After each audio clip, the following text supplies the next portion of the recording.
Sì, scusate, adesso. Visto l'ultimo scusami, Keynote direi speranza. Sì, diciamo che vorrei una bella sorpresa dopo due keynote un po' molli.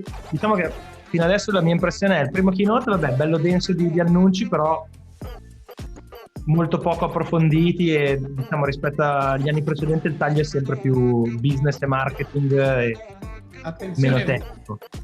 Woody dice che lui sul live vede Werner parlare. Cosa vede Woody? Dice che vede già in live Werner parlare. Fai un refresh, Simone. The needs of our applications are changing as well. Con la maglietta della Champions League. Many businesses have had to change and adapt in order to survive. It's never been more important. Ha sei dimagrito o sbaglio? Sì. Mamma si è dimagrito, di brutto. And ensure you're focusing on the right things. Dimagrito in maniera tremenda. In AWS, we've been very fortunate in a lot of ways. Although many things are different, not a lot has changed about how we work. Our focus on small, independent teams that are self-sustainable and self-directed set us up for success in these challenging times. And we've seen all around us that many companies who rely on complex supply chains to meet increased demand are having serious challenges. And as such, we're very fortunate at AWS that we're part of a business that relies on robust procurement and fulfillment processes. It allowed us to keep up with demand, even when other cloud providers were struggling. We've been doing remote development for a long time. So we already had the tools, processes, and mechanisms in place to do distributed collaboration for teams that are spread out all over the world. We have a long history to go where the talent is, instead of forcing everyone to come to Seattle. All our engineers are working from home, or actually anywhere where they would like, just not the office. And given the success we had with it, I don't think that's going to change anytime soon. And while Amazon and AWS have been very fortunate to be well prepared for this, Io lo vedo un po' many of our scatti, customers Simone. have not been so lucky.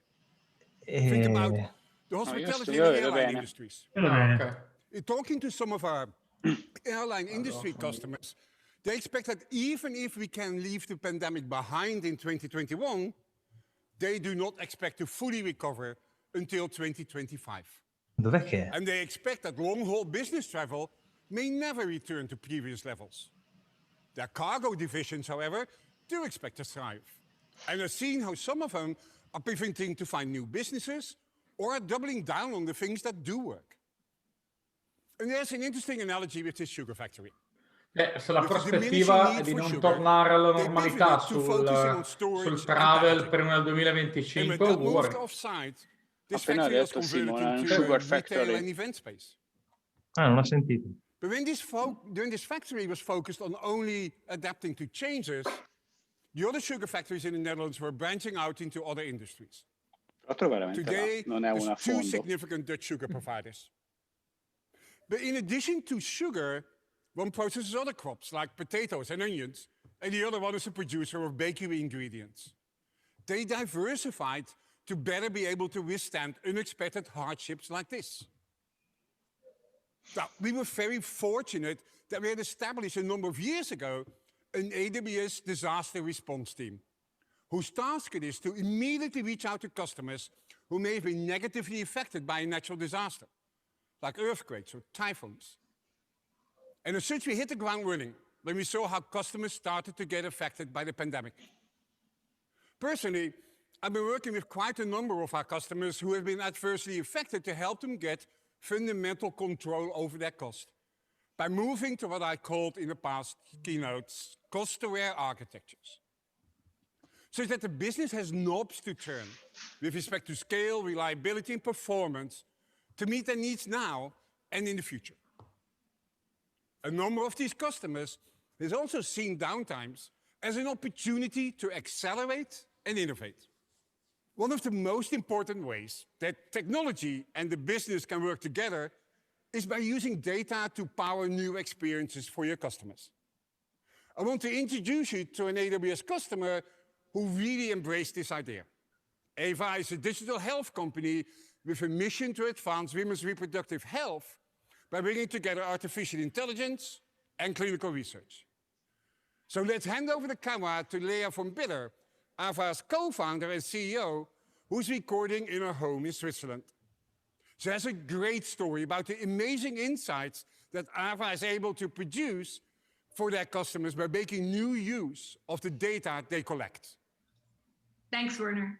I'm really happy to be here today and share with you insights about how we at Ava harness the power of machine learning, clinical research, cloud technologies, and AWS services to improve women's health. Digital technology and cloud services have transformed almost every aspect of our daily lives. With just one tap, I can order a ride, get a room, share a photo. And of course, digital technologies have also started to revolutionize. Conoscete questa Ava?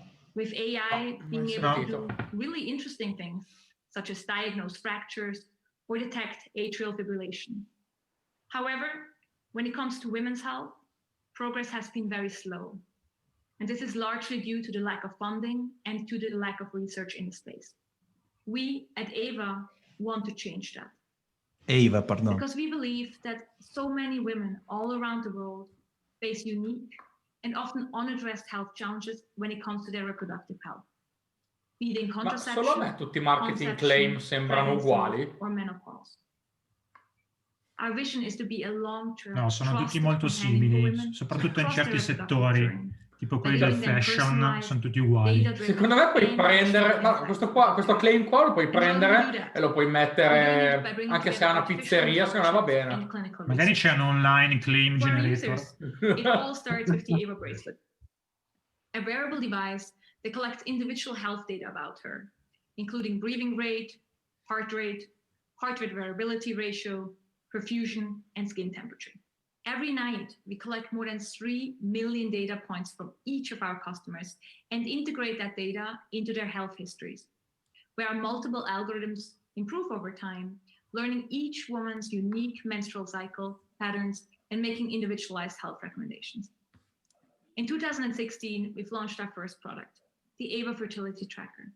And we have since then helped over 40,000 couples get pregnant using the bracelet, by empowering them with actionable insights and by giving them a daily real-time fertility indication so they can better time conceptive sex.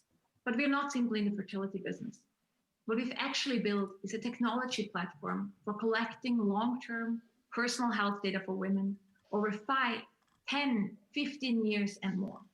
And in fact, it is managing this huge data set that is really at the core of our business. So when we started our journey 5 years ago, we put a lot of thinking into how to best set this up and which cloud provider to choose.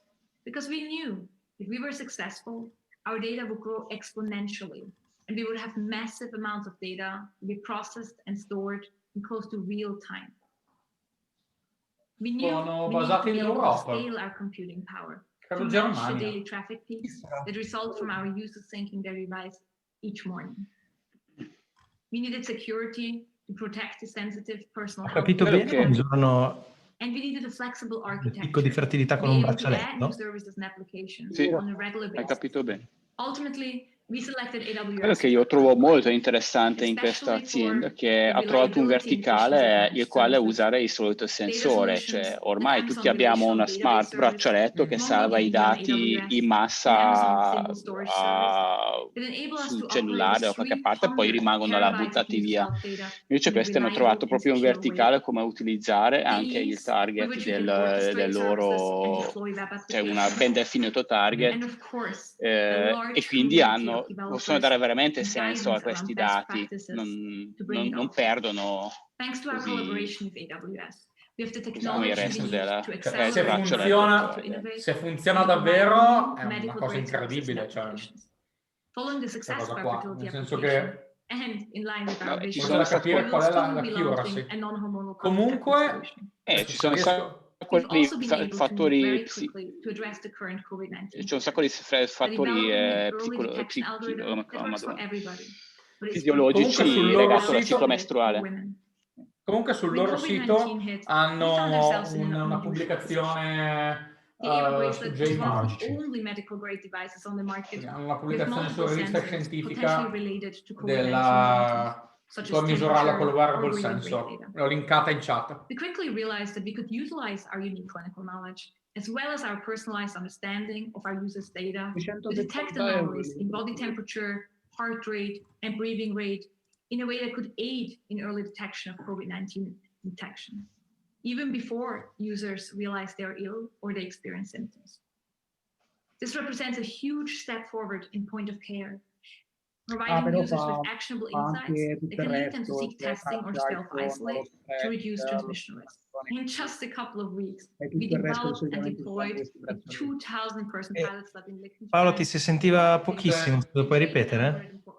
No, stavo guardando il pricing, costa 270 euro, però in realtà ti dà anche tutto il tracciamento del sonno, dello stress, quindi non è solo quella parte lì.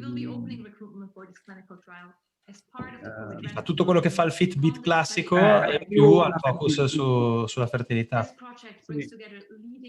Cioè, tipo, se un Apple Watch che costa il doppio facesse almeno quello, non sarebbe male. Ma scusate, io poi sono anche ignorantissimo in materia, ma avete capito se è il sensore che è un sensore particolare o se è semplicemente un utilizzo dei dati, ma il sensore è lo stesso che c'è nel Fitbit? Io ho capito che il sensore è lo stesso, al massimo con il termometro, e io ricordo che anche l'Apple Watch aveva qualche applicazione o qualche keynote fa di Apple, si parlava di questo, di fertilità, che è come un nuovo feature, quindi lo fa anche quello. Nell'articolo loro dicono battito a riposo, tasso di respirazione e la varianza del battito cardiaco. Con quello riescono a determinare la fase del ciclo in cui ti trovi. Quindi praticamente tutto quello che c'è su un normale smartwatch. Non è niente di... Anche perché scientificamente per il discorso fertilità fa fede la temperatura basale, cosa che l'orologio non potrà mai misurare, perché ovviamente è al polso. Loro dicono che lo beccano con una precisione del 90% e una forchetta da 0,89 a 0,92, quindi sembra pare una roba... Fa piacere che stiamo facendo di più di questa cosa qui, perché mi servizia. È interessante. Io lo trovo particolarmente interessante e potrebbe essere il futuro di tutti i health, di trovare questi verticali che una specifica problema cerchi di risolvere con sensoristica, non in generale. Rileviamo i sensori perché rimane solo il rumore. Simone, sono sempre Sì, scusate. Tentavo di aprire le Q&A.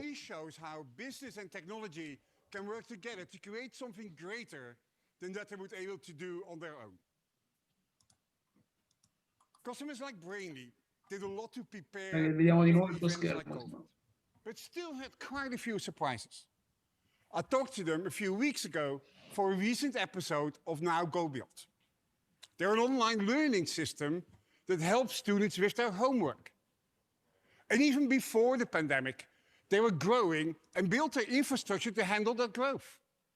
As schools moved out of the classroom after the pandemic hit, Brainy saw a dramatic increase in usage. In the span of 4 months, they hit a growth target that they'd originally thought would take 12 months to achieve. They grew from 150 million users at the end of 2019 to 250 million users in May 2020. I remember the CTO saying, I thought we knew our business. The way students learned and worked together before the pandemic was very different after they started and attended classes online. Brainy had built significant automation for scaling up and down based on well-known traffic patterns they had. But not everything was automated because their long-term scaling had been extremely predictable. And their systems weren't built to handle dramatic spikes in usage. And such services like caching and databases were alerting only a few hours before they degraded instead of weeks. Cost efficiency unexpectedly scaled better than the infrastructure, and they were able to exploit economies of scale. Their estimation is that it cost 40% less to scale to this level than initially predicted. Another interesting observation they made is that fewer distractions and interruptions in the office led to much better developer productivity. Now, today's developers need the right tools to be able to work outside the office. And it's not just working from home, it's working from anywhere. Dai, qualche annuncio bello su Cloud9. Part of the heavy lifting of IT. Ma io qua mi aspettavo, abbiamo comprato Slack e Zoom. And security. Slack se l'ha appena comprata Salesforce. But as our infrastructure is changing and the way systems are Abbiamo comprato Salesforce. Quello si sta. We need to update our tools as well. And many of us do not want to be tied to our laptops for developing. And as such, our engineers have become hooked on Amazon workspaces. Actually, an interesting story is that one of my colleagues had a laptop crash. But without easy access to centralized IT help desk, he was forced to move to Workspace as a temporary solution. But he's so happy now, he will not go back. Now, it's typically c'è quel piccolo dettaglio che se fai partire Workspaces, fai prima mandare in un negozio, comprarti il computer, anzi, ordinarlo, arrivarti a casa, installarlo, lo accendi e poi è partito Workspaces. No, quello è il Mac, è l'EC2 Mac. Workspaces per la prima volta poi funziona. No, ok, ma se lo usi on demand ogni volta ci mette una vita a partire. No, dai, ci mette un minuto. But AWS Cloud9 is really the next Dipende dalla dimensione dell'istanza. Cioè, l'OBS per lo streaming dei meetup impiega 4 d'ora da su. You can have different development environments for each of those. And it is used by many teams at Amazon as an alternative to cloud desktops. Cloud9 has the concept of builders, a series of tasks, stanno accontentando Luca. Dai, un bel Cloud9 sull'iPad. Dai. What was extremely useful in Cloud9 nativo is that you can share what you're doing live with someone else, which enables, for example, remote pair programming. But because it's a cloud IDE with live sharing features, we saw a significant increase in the usage of Cloud9. One particular area where Cloud9 has become extremely popular is in education. For example, Harvard's online CS50 course uses Cloud9 for teaching computer science. The AWS console and other dashboards are great for exploring services and seeing what they can do. Il regista è un po' ubriaco, If you're as old as me, ma a proposito di AWS Console, anche voi che siete utilizzatori da tempo state provando questo simpatico effetto che da una volta con l'altra che vi connettete a AWS vi sposta tutti i pulsanti sotto e non trovi più un cacchio. Devono fare restyling della console. We're meeting developers where they are and giving them the best of both worlds. Today, we're launching AWS Cloud Shell. Whoa. It is a new service built into the AWS console that gives you access to a Linux terminal inside your browser by just clicking on an icon. And when you start a new Cloud Shell session, it is automatically pre-configured to have the same API permissions as you do in your console. This means you don't have to manage multiple profiles or API credentials for different dev, test, and production environments. Like you would normally have. Cosa che ha fatto Google ce l'ha da un po' una cosa simile. Being automatically forwarded, it is simple to start a new console session and use the pre-installed AWS tools right away. The AWS CLI, Elastic Container Service CLI, and the SAM, the Serverless Application Model CLI, are all standard inside Cloud Shell. And Cloud Shell is not just an AWS command line interface, though. It is a fully featured shell environment based on Linux too, and includes several other common CLI tools pre-installed, like Python and Node, Bash, PowerShell, Vim, Git, and so on. And just like any other regular shell environment, you can install whatever additional tool you need to get the job done. Yeah, one of my favorites would be the CDK. Unlike a regular environment, though, changes to the operating system don't persist between sessions, so you don't need to worry about cleaning up anything if you accidentally break the environment. However, you do have up to 1 gig of persistent storage in your home directory at no cost. So you can keep your data, even if you forget to download it or copy it to S3 when you finish working. Cloud Shell continues our trend in making the right tools available whenever you need them from wherever you are. And we hope you find it a valuable addition to your process of building software and managing infrastructure. Per capire un attimo bene come funziona, banalmente tipo per accedere in SSH dalle istanze C2 che percorso fa. Potrei lanciare VI in cloud. Battling climate change deserves the highest priority of our Così poi non riesco a uscire neanche dal cloud. Building our infrastructure systems and services in ways that minimize the impact on future generations. Tra l'altro è open source, nel senso hanno rilasciato. Sustainability is defined as understanding the impact of materials and energy we consume, measuring the life cycle of those materials, and apply best practices to reduce the impact of their use. Sono messo in chat la product page. Running applications in the cloud. Se hai il link di GitHub vuoi... A typical enterprise data center will have 15 to 20% utilization at best. The multi-tenant nature of the cloud, which allows for efficient resource sharing, combined with techniques such as the spot market, enable much higher utilization. According to 451 research, running your applications in the cloud reduces your carbon footprint of your systems by 88%. 61% of the carbon reduction can be attributed to more efficient servers and higher server utilization. To more efficient data center facilities. And 70% can be attributed to reduced electricity consumption and renewable energy usage. This is why in AWS is committed to running our business in the most environment-friendly way possible and achieving 100% renewable energy usage for our global infrastructure. In general, sustainability in the cloud is focused on innovation that our data center architects continue to do, for example, to reduce energy usage and water usage. But I'm frequently asked by our customers, but what can we do? I believe that for sustainability of our digital systems, we need a shared responsibility model as well. At AWS, we will continue to innovate in building the most sustainable infrastructure. But I think it's time that we start thinking about what we can do as application builders to get better control over resource usage and start making sure that we can meet the sustainability goals our businesses have set. And because AWS charges by consumption, many times reducing your cost also has the impact of reducing your environmental impact. But I've already seen several cases with our customers where they are willing to spend more to meet their sustainability goals.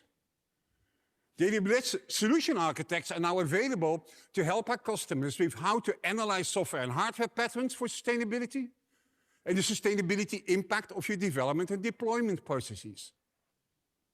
And not just on the architecture side, but also provides guidance with respect to business decisions that could be made, such as considering things like trading the quality of results. Perché arriveranno nei prossimi anni un sacco di finanziamenti su tutto quello che è il tema green e quant'altro, e per moltissime aziende l'unico modo per diventare più green è proprio andare in cloud. Is yet another example of how we as builders need to build controls that make the business. Pensi a un bel bando dove vinci perché dici che metti il workload in cloud e sei green? In addition to the climate pledge. Comunque è una delle direttrici dei vari recovery fund, MES, eccetera, è l'adozione di strumenti green. And one of the interesting recent developments in server design that may help you meet your sustainability goals is the introduction of the ARM processor for data center compute. One of my colleagues, James Hamilton, distinguished engineer at Amazon, once challenged me to count the number of ARM processors running in my office. I believe I came to 17, from printers to cameras, from home automation devices to mobile phones, everything was running ARM. Only my laptop was running a non-ARM CPU. At AWS, we started developing ARM-based processors years ago. Before running it for real compute workloads was a mainstream idea. Initially, we focused on non-customer-facing technologies, such as our storage engines. But quickly, we started to realize that the tremendous performance and price advantages could be had by our customers if we just would bring ARM to the compute engines as well. We had already seen that the popularity of ARM-based platforms such as Raspberry Pi ensured that many Linux distributions and packages would support ARM. Now, the recently released AWS Graviton 2-based instances make it easy to run ARM applications on the cloud performantly. These processors are ARM 3.8.2 compliant, have 64 physical cores, and use 7nm manufacturing with 30 billion transistors. Già compilati, We have ARM variants of many instances, including our memory, compute, and general purpose instances. We found that high-level languages such as Node.js, Python, Java, .NET Core, .NET 5 typically run without problems. Amazon ECS, Amazon EKS, Amazon ECR, Code Build, Docker, all have support for Graviton 2 instances. I see migrating to Graviton and ARM as a long-term business investment. ARM processors have lower costs and higher price-performance ratio. And for example, the Graviton 2s has 20% lower cost, but a 40% better price performance. And think about that. When was the last time you could see this significantly of an improvement just by changing to a different processor? And now, whether lifting and shifting will work is in general dependent on third-party applications and related dependencies. Even if your code will run on ARM, it doesn't mean that the Python library that you're using, which may actually be a wrapper around some C code, is. To be successful, build pipelines and container clusters need to be created and managed separately for ARM-based containers and binaries. ARM is definitely a platform with a significant innovative future ahead. And I advise every business to investigate whether they are willing to make the investment to migrate. Being a builder means a lifelong of learning. And it is one of the things I truly love about being a developer. There's always a new language, a new library, an open source project, or a new service that will make your head spin and look at development differently. I believe we have the most amazing jobs in the world. We have the opportunity to create something new every day, or to improve something small that makes you smile and proud, and to truly delight your customers in ways that really put a smile on your face. That's why I loved the 100 days of code in the early days of the pandemic, challenging you to learn something new. I learned a new language, Rust. I had worked with teams inside AWS that were using Rust because of its safety properties, but it blew my mind how to do system-level programming in a truly modern language. And we'll talk a bit more about Rust later. Something that saw a tremendous rise in activity was the Amazon Builder Library. It helps developers benefit from 25 years of developing secure and scalable systems at Amazon. Builders clearly took the opportunity to dive deep on hard topics and educate themselves, when otherwise they may not have time for it. AWS Academy provides higher education institutions with a free, ready-to-teach cloud computing curriculum. And one of the programs I'm really proud of is AWS Restart. It focuses on cloud skills for unemployed and underemployed individuals, including military veterans, their families, and young people. We're also working with organizations like the Ready School, who has helped refugees learn coding skills. That they either Io ho sentito a Keynote dell'anno scorso. Or even creating startups of their own. And by investing in programs like this, we are dedicated to educating a diverse group of future builders who have lived through this pandemic and will be building better because of it. Sì, proprio Vogels ha parlato un anno fa.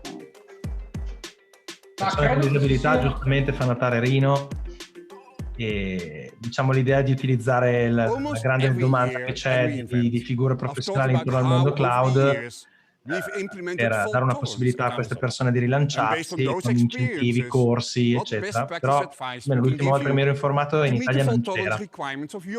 No, perché credo che sia in qualche modo legato comunque a dei progetti governativi, perché ci sono diverse aziende che lo fanno negli Stati Uniti, ad esempio anche Salesforce lo fa, e hanno delle career path specifiche per formazione, per certificazione e quant'altro. With the avoidance of unacceptable frequent or severe failures. Now, what is unacceptable is a business decision, not a technology one. If certain failures or rates of failures are acceptable, then the system is still dependable. Dependability has many properties: availability, reliability, safety, confidentiality, integrity, maintainability, and observability. If you think about how to achieve dependability, there are several means to it. It's not just fault tolerance, but equally important are fault prevention, fault removal, and fault forecasting. And we often talk about other properties related to dependability as well. Concepts like robustness. Can your system be dependable in the presence of external faults? Is your system survivable? Can it handle active, in-progress faults? And resilience. Can the system deal with changes? And resilience is a unique property because it deals with 3 different types of changes. There are foreseen changes, like when you launch a new version of your system, or foreseeable changes, like when you move to a new hardware platform. And then there are unforeseen changes, like when the number of service requests explode beyond what you had planned for. Now, in years past, I taught quite a bit how to build evolvable software and how that deals with changes. I remember how I talked to you about how we built S3? We knew that the system under the covers would need to change, either with new orders of magnitude of scale or with the introduction of new features. Evolvability deals with all the properties of dependability. A less commonly known approach to building dependable system is the concept of diversity, which is basically using 2 or more components that have the same functionality, but have been built in isolation from each other. For example, here at Sugar City, there are 2 generators. We're going to take a look at them in a minute. Diversity means that each generator would have been sourced from different manufacturers. È interessante l'ha fatto anche gli altri anni, che dà un po' di chiarezza su alcune definizioni che vengono spesso usate nel mondo dell'IT in maniera a volte un po' ambigua, e mi è piaciuto questo passaggio. One of the interesting things I've learned about this factory is that it only processed sugar about 3 months out of the year.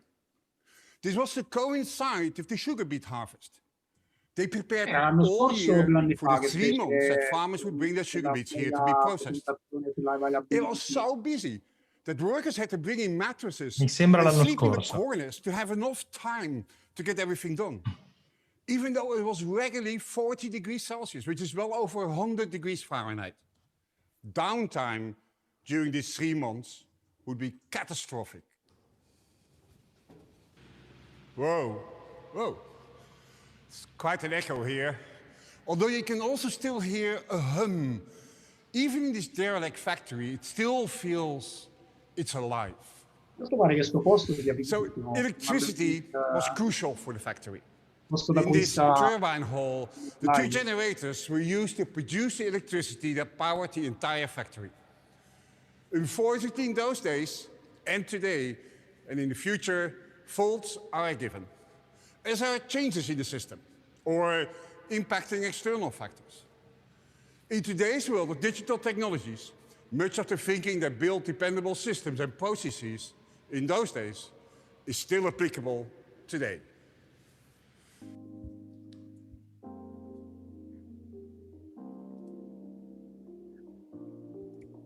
Nel frattempo nella console è comparso l'iconcina di Cloud Share. can be important to have a thriving business. Vai Marco, inizia a A lanciare un paio profitable di holiday istanze. season infatti, and the adesso provo launch of a new subito. product are the times that are most critical to the success of a company. That's why I'm excited to have Nicole Yip from Lego talk to us today. Nicole is an engineering manager working on Lego's direct shopper technology team. She has a great story about the resilience challenges they overcame after their application crashed during the launch of a really cool Lego set. Thanks, Werner. I'm very excited to represent the Direct Shopper Technology team at the LEGO Group here today and take you on our serverless journey so far. At the LEGO Group, our mission is to inspire and develop the builders of tomorrow by becoming a global force for innovating and establishing learning through play. As an almost 90-year-old company, we have consistently innovated and reimagined our approach to achieving our mission, and technology has been a key enabler for getting our message out there. We use a variety of services across the company, each fit for the purpose that they were selected for.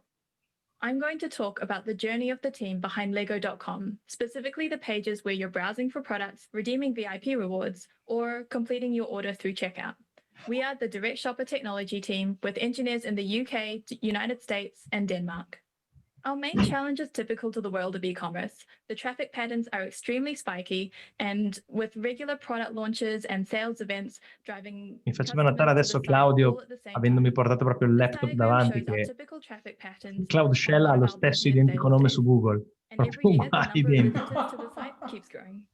Now imagine trying to tackle all of that spikiness and year-on-year growth with an on-premise monolith tied to back-end systems with limited scale. Back in 2017, we had a highly anticipated sales event for the Millennium Falcon set, the biggest LEGO set at the time and an extremely popular product line. On the launch day, we experienced a huge spike in traffic that resulted in our back-end services being overwhelmed, and all our customers could see was the maintenance page. The service that failed the hardest was a small piece of functionality that calculated sales tax. It made a call back to our on-premise tax calculation system, which very quickly reached its limits. At that point, we knew that we were on a trajectory for growth that could no longer be sustained with an on-premise system. There were three key drivers that took us to the cloud. Renting the commodities meant that we, instead of maintaining infrastructure that was not a differentiating factor for the LEGO Group, meant we could instead focus that energy on building awesome shopper experiences. And you saw the profiles that I showed before. Having that flexibility to scale to support a very spiky demand profile and having the exact capacity we need when we needed it was critical. And finally, having a composable architecture down to the most granular levels enabled us to have speed to market and also flexibility to keep innovating and pushing boundaries. Here is a high-level view of where we are today. We made the conscious decision to extract and focus on our business logic and decompose that across several layers of serverless services. We batched them by carefully selected third-party vendors who provide specialized services like payments providers and content management systems. Each of our layers is designed to scale automatically and independently to support an ever-changing traffic profile. And this design also allows us to handle multiple squads operating across all parts of the site concurrently. And you'll see why that's important in a moment. Our journey to the cloud started with migrating a single user. Nel frattempo mi sono guardato alcune cose su Cloud Shell.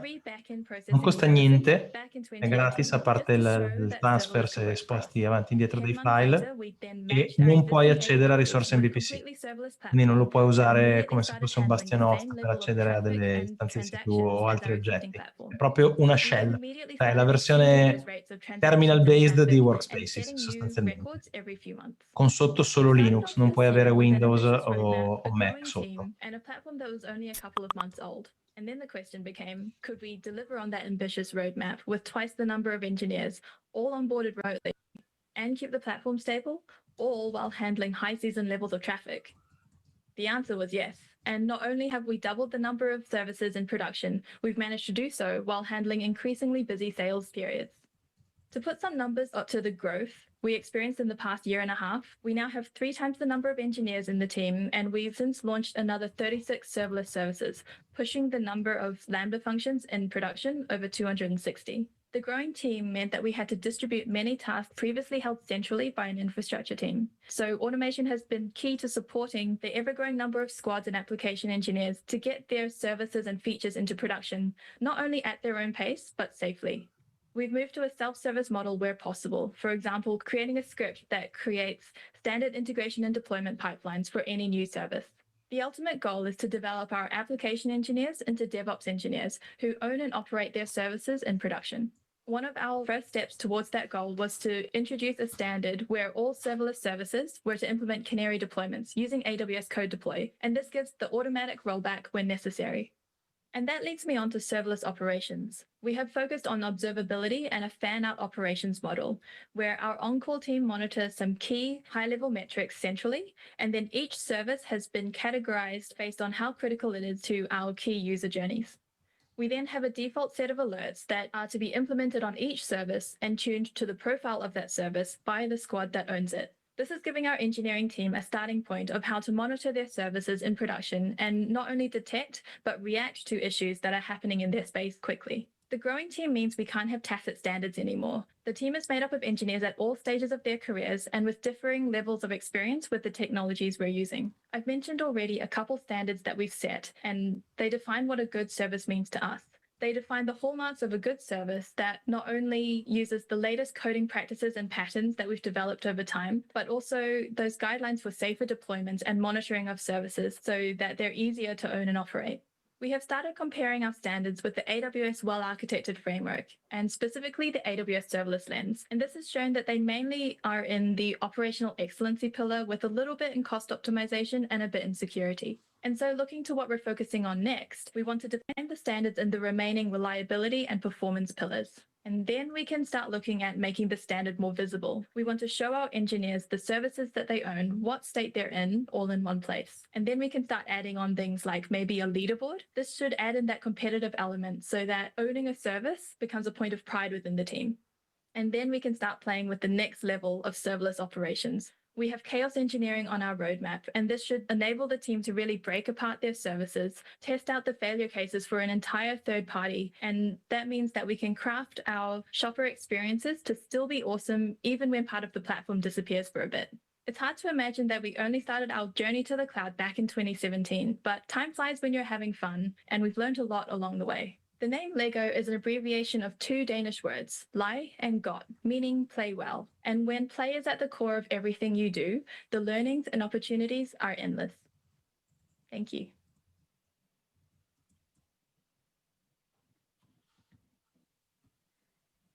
Qualche commento su quello che Thanks, Nicole.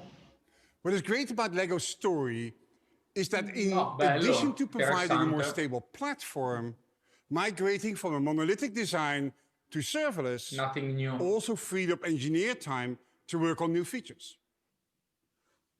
Like Lego, Zoom is another great example of how a company used smart application design to scale quickly as they were flooded with traffic during the pandemic. Lei che fa l'annuncio. Just like Brainly, they had well understood traffic patterns and even relied on manual scaling on AWS because their traffic was so predictable. But after the pandemic hit, they quickly experienced a 30x growth. One of the really smart decisions they made before the pandemic was to split their application into different services. They broke the part of the applications that handled the management of meetings, like authentication and scheduling and starting the meeting, from the part of the application that streams video. Meeting management is a pretty light task and isn't dependent on latency. On the other hand, streaming video requires a significant amount of bandwidth and compute power, and it needs to be close to users. Before the pandemic, their management component had sometimes more traffic than the streaming part had. After the pandemic hit, they relied on scale of AWS and our ability to keep up with capacity needs to add media servers to handle the video and streaming for people around the world. Ma la parentesi Oracle l'hanno cancellata. È stata una dannata memoria. Non ci pensa nemmeno più ormai. Se fosse veramente live poteva sparare una battuta con il outage di Google di ieri. Customer behavior changed because of the pandemic. When they started out, Zoom primarily provided services to business users. Today, they see significant usage by individuals and educational institutions. And this affected the design of their application and how they approached scaling. Take education, for example. Before the pandemic, only a few teachers at a school might be using Zoom at the same time. Today, in a district that is fully remote, every teacher is likely to be running a meeting in parallel with other teachers. And these type of changes meant that Zoom was regularly hitting new bottlenecks and challenges that they hadn't seen before. But because of their architecture, they were able to quickly address them and even add many new features, while handling extreme scaling. By following best practices and decomposing their system into separate components that each had unique scaling, performance, and security requirements, Zoom designed a system that can adapt to these unexpected changes. And they've been able to succeed and provide a service that is essential to their customers. If you follow cloud best practices around microservices, load balancing, multiple availability zones, you're likely in great shape from an application architecture perspective. But what about the application code that actually runs within the system? When it comes to dependability, a step that is often missed is the logic of the application code itself. Now, almost all developers today write unit tests and provide code reviews to look for errors as they're developing. Magari annuncia che si sono comprati Gira e che lo integrano dentro quella porcheria di code star. Possiamo diventare un tool decente. This is hard. It's time consuming and something that most businesses davvero che ogni tanto ci gira migliorerebbe? Ma allora peggiorare non può, quindi diciamo che that outlines how we prove the correctness of the KMS protocol. Io sono anni che spero che si comprino GitLab e lo forniscono managed. This is rooted in the continuous work we do to demonstrate this claim with mathematical rigor. Integrato con code pipeline. We do this to answer the most important question. Are we really protecting our customers? I want to talk to you about this more, but before I do, I want to tell you how I think about reasoning. Reasoning is the action of thinking about something in a logical, sensible way. As engineers, we reason out problems all the time. We design systems to solve complex problems with many variables. Again, look at this factory. To produce sugar, there's a multi-stage process. Farmers bring beets to the factory, where they then are washed with high-pressure cannons, then they're sliced into small strips before being combined with hot water during a process called diffusion. The diffusers create a sort of juice that's put in an evaporator and spun in a centrifuge to separate the sugar from the water. After all this happens, the sugar is packaged and shipped. Now, this process is not all that complicated. It has a distinct start and end, and the steps in between have to be followed exactly in that order. If you put it in a flowchart, it will be pretty simple. And when Jean-Baptiste invented this process in the early 1800s, he had to reason out each state based on the inputs it had and the output it created and what was required to get to the end state. This is the same process you're using when you're developing software. You create functions, each with an input and an output, and they pass information to each other. And when your program is small, it's pretty simple to see how data is going to move from one function to another. You could easily create a flowchart to describe all the possible paths your application logic would take. But in reality, most applications aren't that simple. Or if they are, they don't stay that way for long.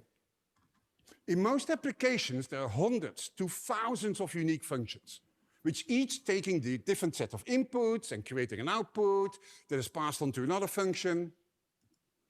And instead of always being followed in a specific order, functions can call other functions, depending on what they're asked to do or the specific of the data that was passed to them.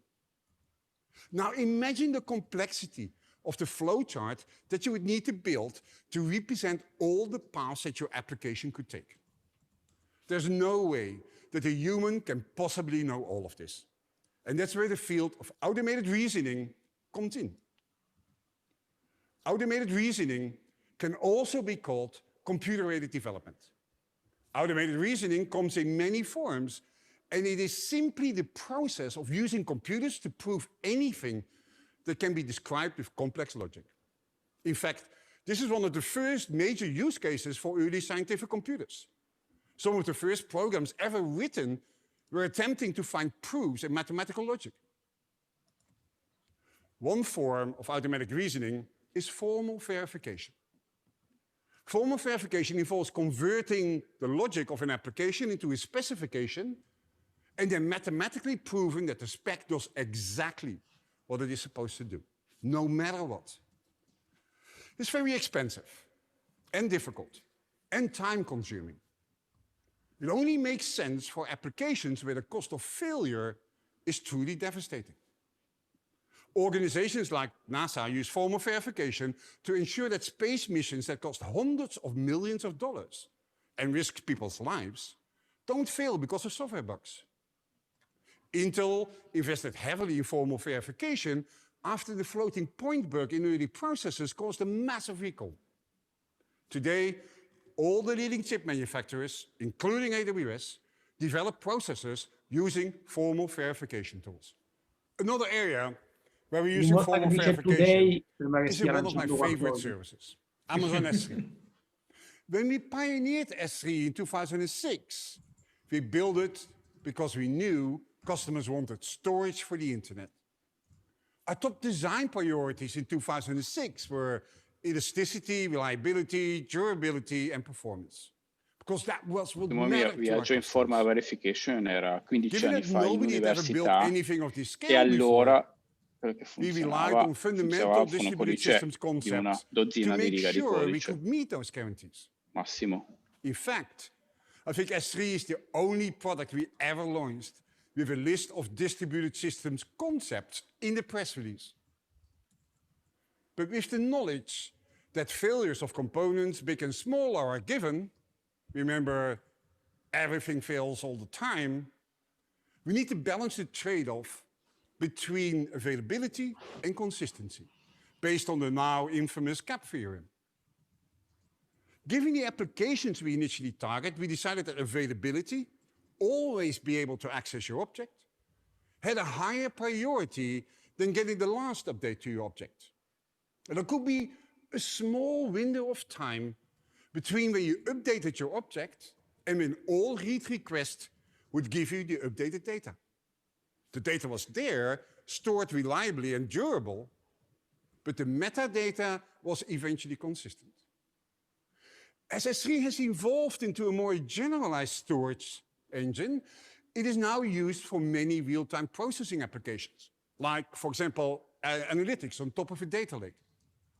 The majority of S3 access now is machine to machine instead of human to machine.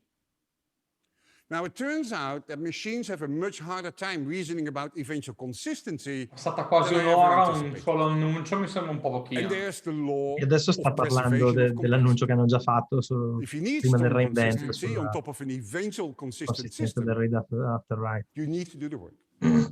Over time, we learned that quite a few of our customers were building that complexity into their applications to achieve strong consistency. We knew that if we did that work for them, life would be a lot easier for our customers. To achieve that, we had to introduce new protocols for cache coherence and distributed systems communication in the request path for S3's metadata storage. This allowed us to ensure that every S3 deve essere stato un incubo da realizzare come soluzione, per carità. And was in sync with the cache servers. And we had to introduce all of this while continuing to run S3 without impact to availability or performance. S3 had to evolve into the next generation without our customers being impacted in any way. So, Paolo, ti sentiamo lontanissimo. Penso di avere lo stesso problema del primo reinvent, Wi-Fi del cavolo. There were some edge cases that this would not be sufficient for. For example, when read operations race with write operations at very high concurrency on a versioned item, the system can enter edge states leading to eventual consistency again. And this is where formal verification comes in. We relied heavily on it and explored millions of combinations of states through formal mathematical models. We would never have been able to prove to ourselves that we covered all edge cases without formal verification. And because of all that, we are now able to confidently announce that Amazon S3 delivers strong read after write consistency for any storage request, without changes to any performance or availability, without sacrificing regional isolation for applications, and at no additional cost.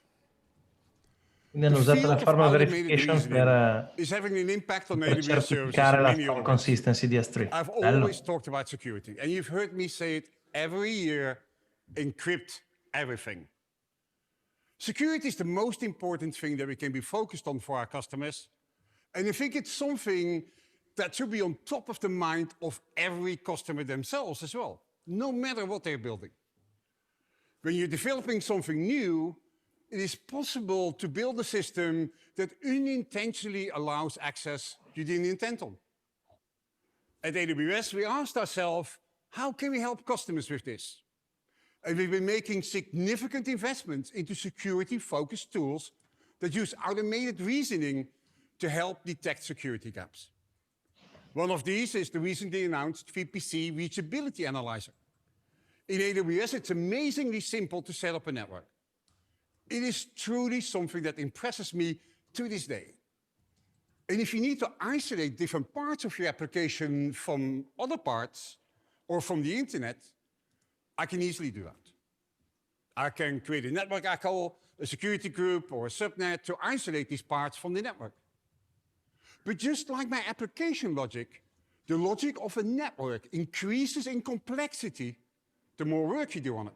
Most workloads on AWS of any complexity have many subnets, many network interfaces, many security groups, and often all these things reference each other. If you're trying to trace the path from one end to the other, it quickly looks like the flowchart logic problem we had with our application earlier. And that's why we built the Amazon VPC Reachability Analyzer. The Reachability Analyzer uses the same automated reasoning processes to look at your AWS configuration without sending a single packet. It can tell if your system is doing what you want it to do. You can use it to troubleshoot why you can't reach one server from another. With the Reachability Analyzer, you only need to tell us what rules you want to validate, and we automatically build the logic to test and verify it. This is just one of the many tools we offer to customers that are powered by automated reasoning. And the more complex your applications grow, the more important tools like this are becoming. What all these tools have in common, though, is that we make it easy to define rules and test them, because they're based on configuration.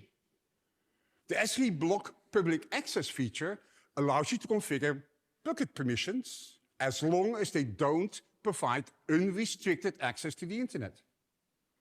Our AWS IAM Access Analyzer validates that your IAM policies only allow what you intended. With automatic reasoning-powered tools, you tell us both what the rules or policies are, and then you tell us what you want to verify. All of this is powered by technology developed by the AWS Automatic Reasoning Group, a technology called Zelkova. Zelkova translates policy into precise mathematical language and then uses automated reasoning tools to check their properties. These tools include automatic reasoners called satisfiable modulo theories, SMT, which automatically prove or disprove formulas over constant strings, regular expressions, dates, hanno pubblicato anche un paper su Zelkova makes broad statements about all resource requests because it's based on una matematica dietro pazzesca. And proves instead of heuristics, patterns, or simulation. Next to the services we already discussed, it's used in AWS Config, AWS Trusted Advisor, Amazon Macy, Amazon Guard Duty, AWS IT Device Defender, and more. One of the most important benefits is that users can leverage these tools to help identify gaps in the design phase before any data is exposed. Furthermore, this technology is automated, removing manual human intervention to help provide greater scalability. And finally, it is provable. By converting the problem into a logic-based mathematical equation, it can be proven with mathematical certainty. Now I'd like to change it up for a minute and talk more about how and why we build the things the way we do at AWS. At Amazon, we have a long history of allowing our engineers to pick the tools that work best for the problem at hand. We have a number of centralized supported languages and tools, but we do not force them on anyone.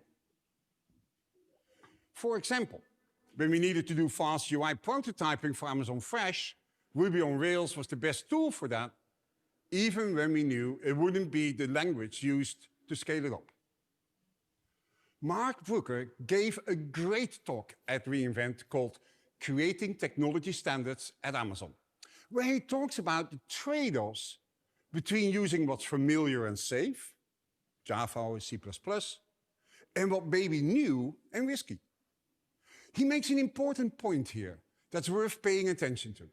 The time to develop software is relatively small compared to the time your software will be running and needs to be maintained. As such, when the team decided to develop the next generation of a load balancer in Rust, it was not about what was easy and comfortable, which would have been Java or C++, but what would be better for the long-term success of the system. Next to having great safety features and no garbage collector, the main driver for choosing Rust was that it's a great language for using automatic reasoning and formalification of the application logic. We continue to improve our reasoning tools, and because of that, the team preferred to take the approach of learning a new language to build a foundation with the support of automated reasoning. This allowed them the benefit to prove that their code was doing exactly what they intended. And because of the ability to enable verification, Rust has become extremely popular in AWS, and more of our systems are written in Rust, especially those systems required to build dependable, secure services for our customers. Another area of dependability deals with usability. In essence, what if there are faults in your input data? How are you dealing with faults in general? Non so se sapete, ma Rust è il più amato linguaggio su Stack Overflow da anni. So how can we be sure that the application will continue to be dependent or dependable regardless what you throw at it? Similar to automated reasoning, fault injection allows you to discover these unknowable unknowns. One way this is done with application code is fuzz testing or fuzzing. Fuzzing works by sending bad data to your application in a way that tries to make it crash. Imagine a form on your website, or an API that accepts data, or even a mobile phone application. What would happen if your application will send malformed data that causes errors? Or what if this happened maliciously? This is exactly what happened in the case of Heartbleed a few years ago. The OpenSSL library was making assumptions that during a heartbeat request, the server should send exactly what was requested.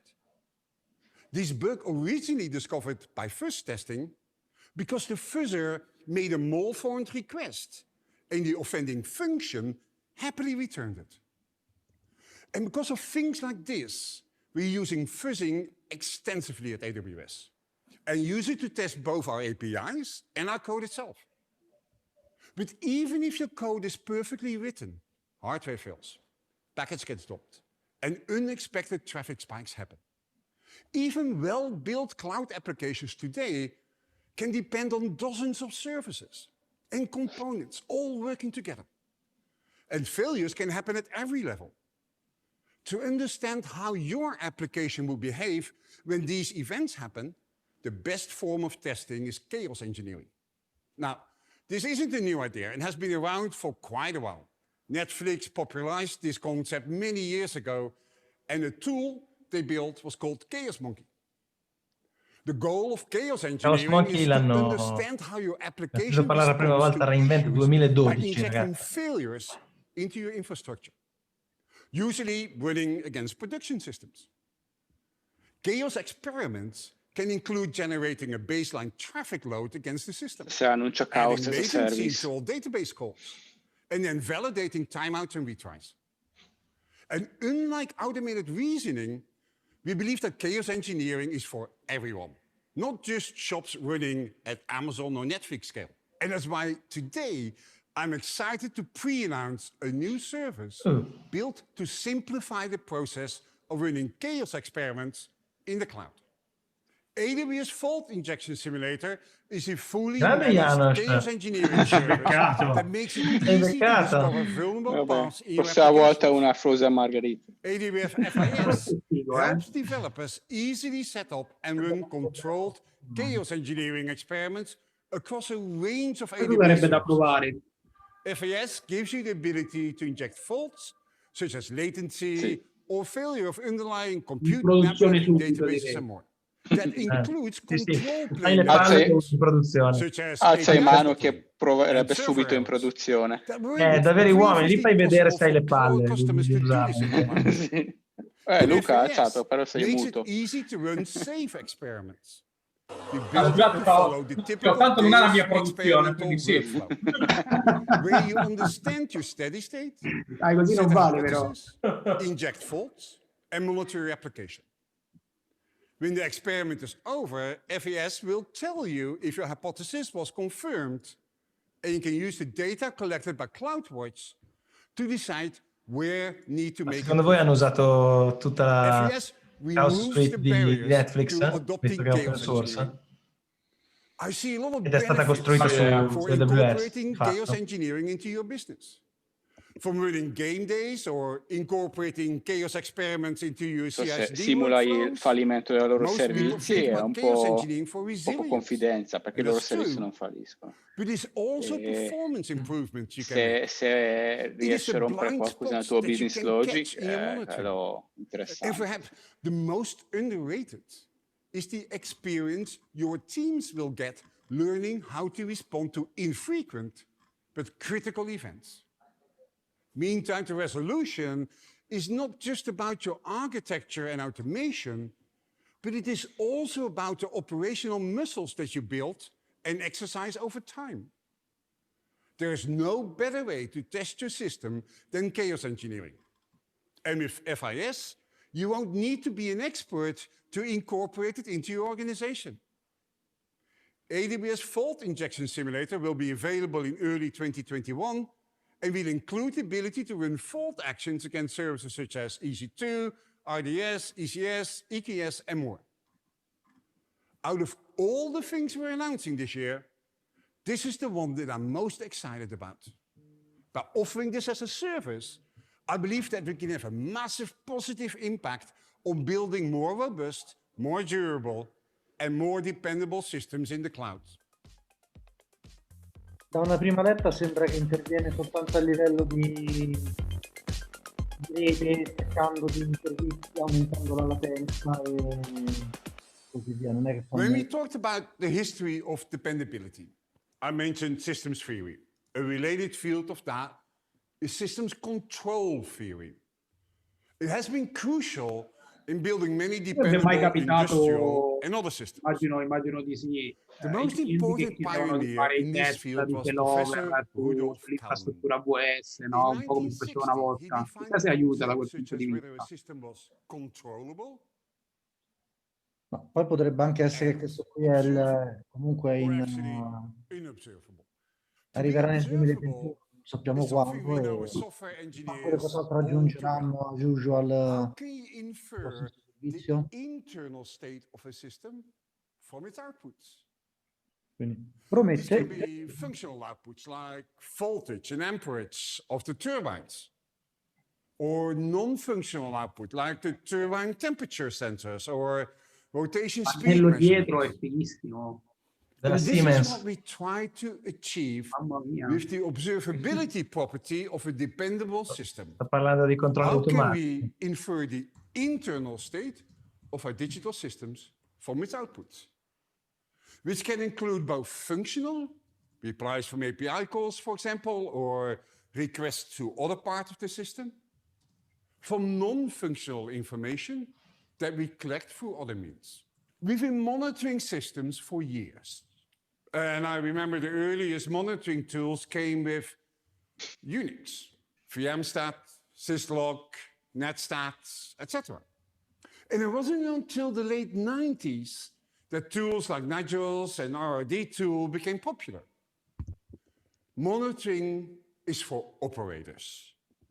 Just like this factory, an operator would stand in front of this dashboard to watch a gauge start to get close to red, or lights would start flashing whenever there was a problem. Monitoring means that you already know what is important. You think, have all the data you need, and you're just watching it, and get an alert when it goes out of spec. And this is possible for a factory like this, because relatively speaking, there wasn't a lot they could monitor. The generators were the most important thing, which is why all the dashboards were there.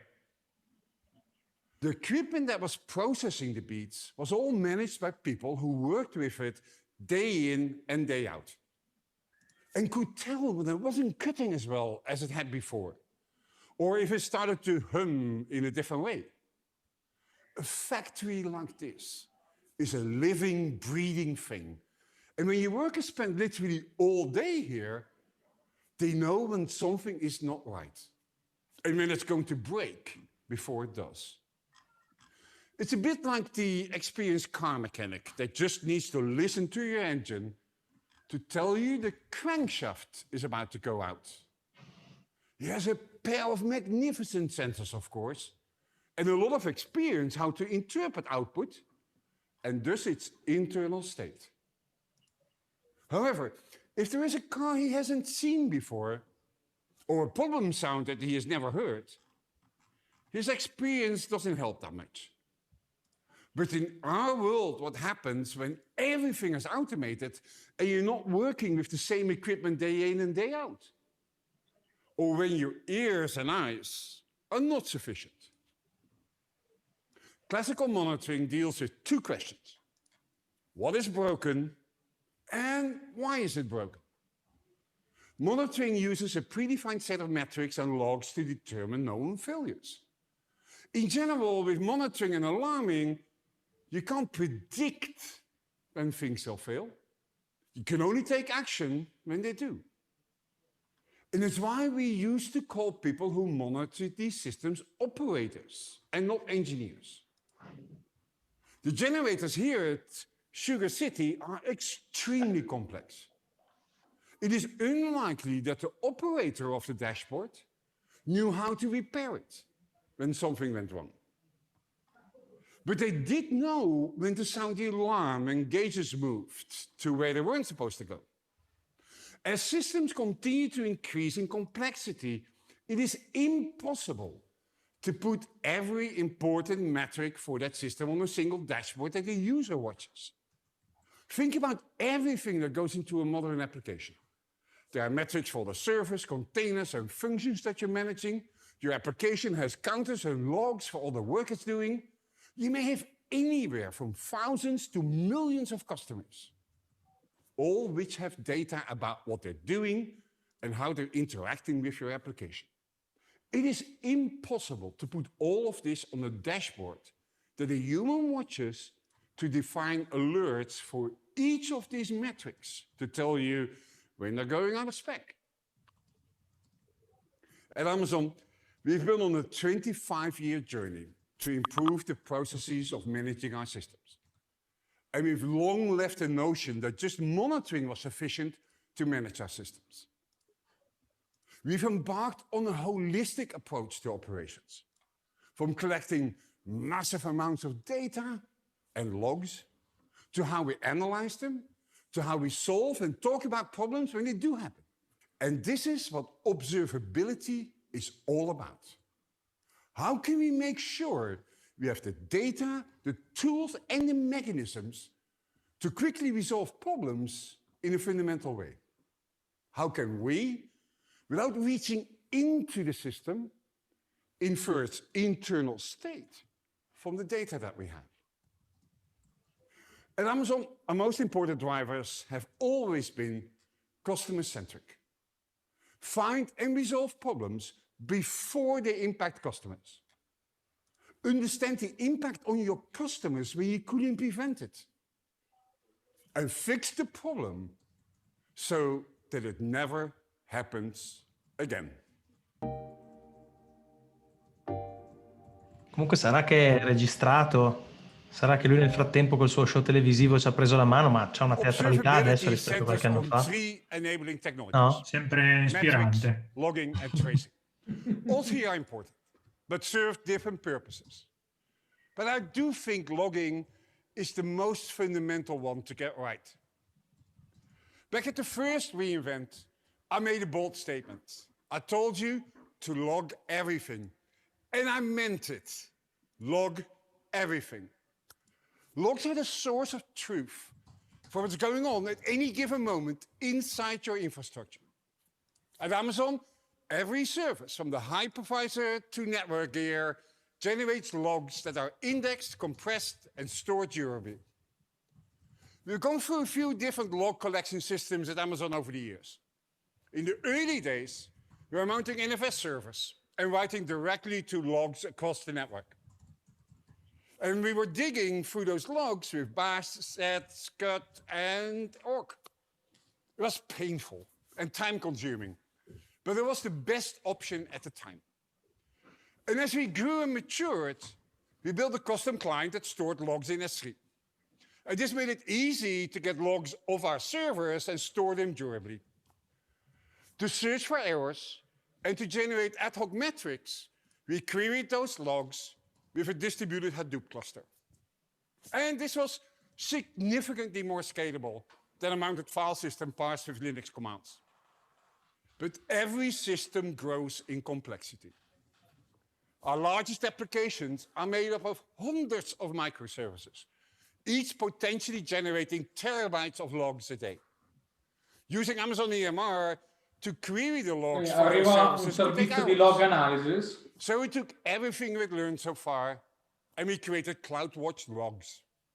With it, you have a single pane of glass where you can view all logs for every service, every container, and every application that you monitor. La parte che manca di log è più quella di business. For specific error codes, filter them based on different fields, or create alarms for different conditions.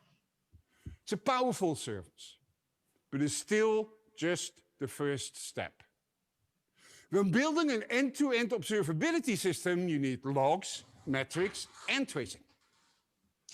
If your logs are the source of truth, the metrics that you monitor and graph should come from your logs. One of the most challenging things for software developers, however, is especially if they're disconnected from operations, is to create metrics in a monitoring system. And this is why when you ask an organization what metrics they're monitoring, they'll start talking about system-level metrics, like CPU utilization, or service-level metrics, like number of requests. Those sort of metrics are usually collected automatically for you by AWS, or they're modules that are built into your monitoring application. For Amazon, we heard from our developers that it was too difficult to publish metrics. And there are lots of ways to get metrics into a system, but they often require configuration or additional dependencies and libraries that you need to keep up to date. We needed a system that made creating metrics dead easy. So we stopped and asked ourselves, what's the easiest way for a developer to write data? Well, anyone who's written code without a debugger knows how easy writing to standard out is. And you don't need any libraries. You don't need any dependencies, and there's no configuration. We let our developers define, graph, and track their own data by just building a string and writing it to standard out. And because we're already logging to standard out, we can generate JSON and have it forwarded to CloudWatch logs. We're doing this through logs instead of creating a new metric, because this typically ends up becoming high cardinality data.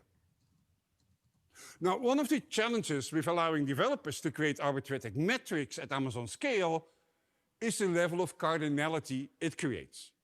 Now, cardinality sounds like a complex topic, but it's actually relatively simple. The total number of unique entries in your data, the higher the cardinality is. Now, let me show you an example. If you're familiar with time series databases, this might sound familiar. Each event has one or more dimensions associated with it. Suppose I have a CloudWatch metric called disk-free bytes, whose dimensions are Amazon EC2 instance ID and the OS mount point, or a drive letter. This has a cardinality of 2, because there are 2 unique metrics, one for each drive. If you have 100 instances, each with 2 drives, then the cardinality of this is 200. Now suppose I have a CloudWatch metric called response latency, whose dimensions are the server's instance ID, the customer ID. And suppose that I have 100 servers and 1 million customers. The cardinality of that metric will be 100 million. Creating 100 million metrics in CloudWatch will be rather expensive, inefficient, and difficult to analyze. Now suppose we have thousands of hosts, millions of accounts, and billions of records. The level of cardinality in a dataset like this makes it impossible to use standard metrics and tools to investigate problems and to understand the impact of events. Graphing individual data points also loses the context of a metric. Imagine a request log that measured which server took the request, which account made it, and how long it took. If you graphed requests, account, and time individually, there's no way to cross-reference them. All of the details and relationships that are in the logs are lost. If there's a fault, there is no way of telling which server it came from, or more importantly, which users were affected. You won't be able to tell if the faults happen for all requests or just specific ones. But since now you have all your data in one place, you can start to understand how your metrics interact with each other. And this is where the real cool stuff happens. Let's say you're monitoring your API and you have a graph like this. There's probably a few questions that you're going to have to answer right away. Vabbè, nel mentre, intanto che Werner parla, hanno annunciato single sign-on supporto per Active Directory. Is it one bad host or multiple? Which shard, petitions, buckets are having issues? Finding these answers in high cardinality data is exactly why we built Contributor Insights. With Contributor Insights, you can analyze logs to dynamically extract and report on contributor data. Our goal is to make it easy to take a graph like this and to show you what's contributing to the change. You can see metrics about the top-end contributors, the total number of unique contributors, and their usage. For example, can you find bad hosts? Identify the heaviest network use, or find the URLs that generate the most errors. And because your metrics are related, we can graph and report on metrics as they relate to each other. Now let's take our API faults example and show you how Contributor Insights let you find out what the problem is. Let's start with a series of logs that just include a few fields: URI, host, customer ID, and whether the request failed or not. Using CloudWatch alarms, we get an alarm that the number of API failures is above a value that we defined. So we open Contributor Insights and look at a few rules that we have already defined. First, we can look at the rule that shows top 5 failures by request type. So it doesn't look like the problem is specific to any API. Now what if you fail it? Look at it by host. So host A has the failure. Let's say we fix it and want to know which customers were most impacted so we can contact them. You can build whatever rules you need to understand which metric is contributing to the behavior of your application. If you needed to reference these regularly, you could generate persistent graphs from these rules and add them to your dashboards and alarms. We're providing built-in rules that you can use to analyze metrics from other AWS services. For example, with DynamoDB rules, you can quickly determine which items or partition keys are the cause of any throttling that is happening in your database. With contributor insights, you have the power to understand cause, impact, and blast radius of faults quickly and easily. This re:Invent, we also announced Amazon DevOps Guru. DevOps Guru takes the expertise that we've built from operating infrastructure and detecting failures over the last 20 years into a service.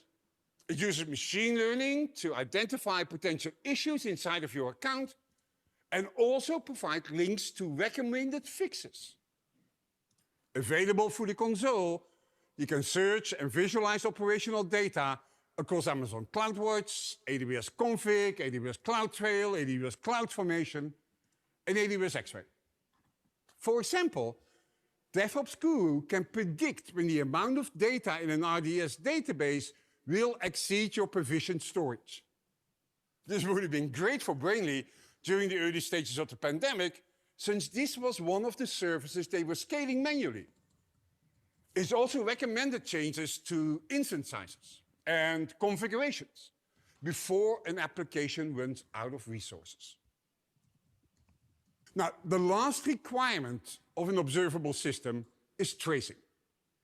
Most application requests involve many services working together to fulfill the request. Even simple 3-tier apps have to pass through a load balancer, 2 servers, and a database. When working on a distributed system, tracing the source of intermittent and undetermined failures can be extremely difficult. And this can be mitigated by the use of a request ID that's passed through every layer of your stack. A trace ID is a unique identifier that is stamped on a request by the front door service. From there, the trace ID is propagated to every other service the request touches. If you've ever logged a support ticket with S3, you've been asked to provide this. For S3, the XAMZ request ID is an ID that's passed to every one of the services that make up S3. This allows us to correlate logs between different backend services. It helps us understand exactly which hosts and services serve the request, to find any errors associated with it.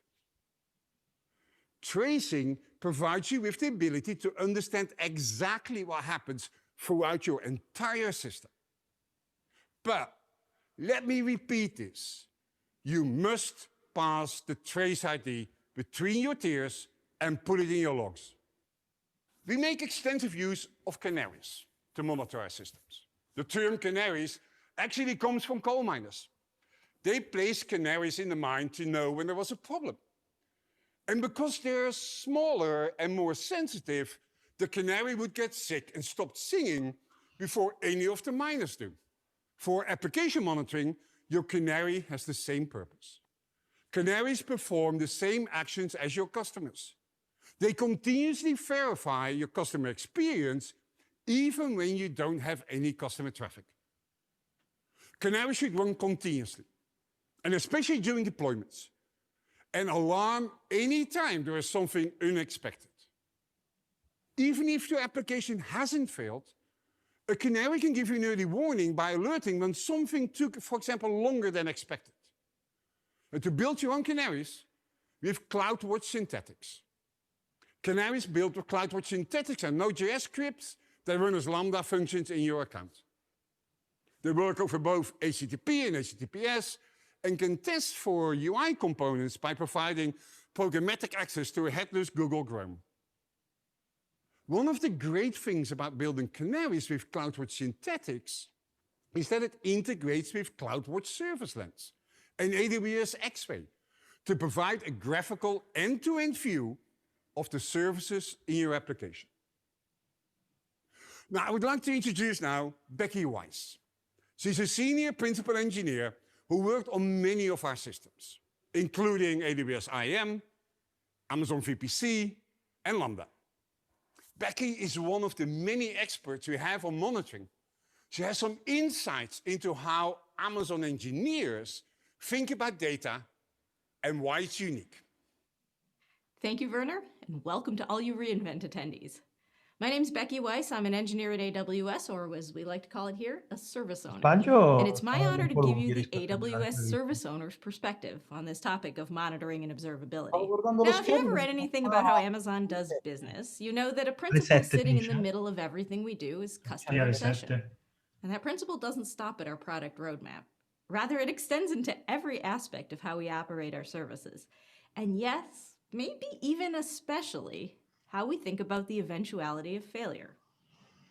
Everything fails eventually. You know that. You design in a way that expects it.